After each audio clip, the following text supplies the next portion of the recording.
চিন্তা করছি ফেসবুক থেকে বিদায় নিয়ে ইউটিউবে ভিডিও বানাবো। আসসালামু আলাইকুম এভরিওয়ান, আমি সুমাইয়া বলছি সুমাইয়া ডায়েরি থেকে। আজকে অনেক দিন পরে একটা ব্লগ নিয়ে আসছি। সচরাচর ব্লগ করার সময় আমার হয় না। এইটা ছিল শুক্রবারের দিনের একটা ভিডিও। আপনারা সবাই কেমন আছেন? আপনাদের দিন কেমন যাচ্ছে? আপনাদের সঙ্গে অনেক দিন গল্প করা হয় না। আসলে এভাবে আমার সময় হয় না যে আমি কন্টিনিউ ব্লগ করব। আমাকে অনেকেই কমেন্ট করে যে আপু প্রতিদিন ভিডিও করতে পারো না, প্রতিদিন ব্লগ দিতে পারো না। আমি ছোট ছোট করে রিলস আপলোড করি প্রতিদিন, বাট আমার ব্লগ ভিডিও করা হয় না। তোমাদের কি অবস্থা? তোমাদের দিনকাল কেমন যাচ্ছে? কমেন্টে জানাবে কিন্তু।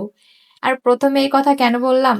সবাই বলছে ফেসবুক নাকি থাকবেই না, ফেসবুক থেকে ইনকাম কম, এই ইটিসি অনেক কথাই শুনছি। আমরা যারা নতুন আছি আমাদের তো ইচ্ছাটাই মরে যাচ্ছে যে আসলে ফেসবুক যদি আমাদের ইনকাম না দেয় তাহলে এখানে গাধার খাটনি কেন খাটছি। এখন থেকে চিন্তা করছি যে ইউটিউবে ভিডিও বানাবো। ইউটিউবে নাকি অল্প হলেও পেমেন্ট দেয়, তাহলে এই ছোট ছোট ভিডিও করে যতটা পেমেন্ট পাই এটাই অনেক কিছু, তাই না? এখন থেকে চিন্তা করতেছি যে মানে ইউটিউবে শর্ট ভিডিও আপলোড করি আমি, এখন থেকে লং ভিডিও আপলোড করব।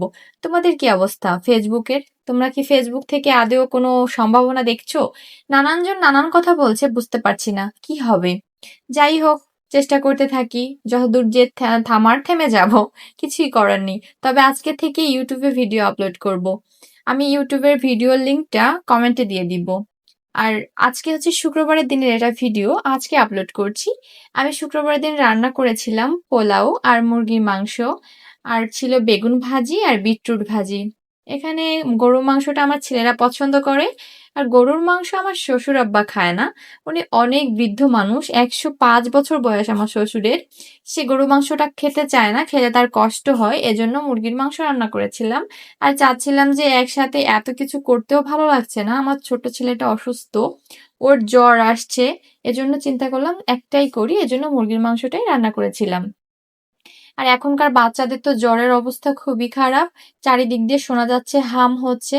আল্লাহর রহমতে আমারটা জ্বরটা কমেছে, হামের কোনো মানে সিমটম দেখতে পাচ্ছি না। আমার মনে হচ্ছে যে গরমের থেকে হয়তো বা জ্বরটা হতে পারে, হঠাৎ করে যেহেতু গরম পড়ছে। আপনাদের বাচ্চাদের সবাইকে সাবধানে রাখবেন, কারণ ছোট বাবু, ওদের তো ওষুধও খাওয়ানো যায় না। আমারটার তো ওষুধও খাওয়ানো যায় না, সে কিছুই খেতে চায় না যখন সে অসুস্থ হয়। এজন্য ছোট বাচ্চাদের একটু সাবধানে রাখার চেষ্টা করবেন, যাতে ওরা একটু সুস্থ থাকে। ওদের সুস্থ থাকলে না মাদের ভালো লাগে। আমি এই ২টা দিন এত পরিমাণ আমি অসুস্থ হয়ে গেছি, ঘুম নেই, খাওয়া নেই। তারপরে শুক্রবারে রান্না করেছিলাম, সেগুলো একটু ভিডিও করে রাখলাম যাতে আপনাদের সঙ্গে কিছু কথা শেয়ার করতে পারি। আপনারা অবশ্যই কমেন্ট করে জানাবেন ফেসবুকের কি অবস্থা, আদৌ কি ফেসবুকে কাজ করব নাকি ছেড়ে দিব। সবাই ভালো থাকবেন, সুস্থ থাকবেন, আল্লাহ হাফেজ।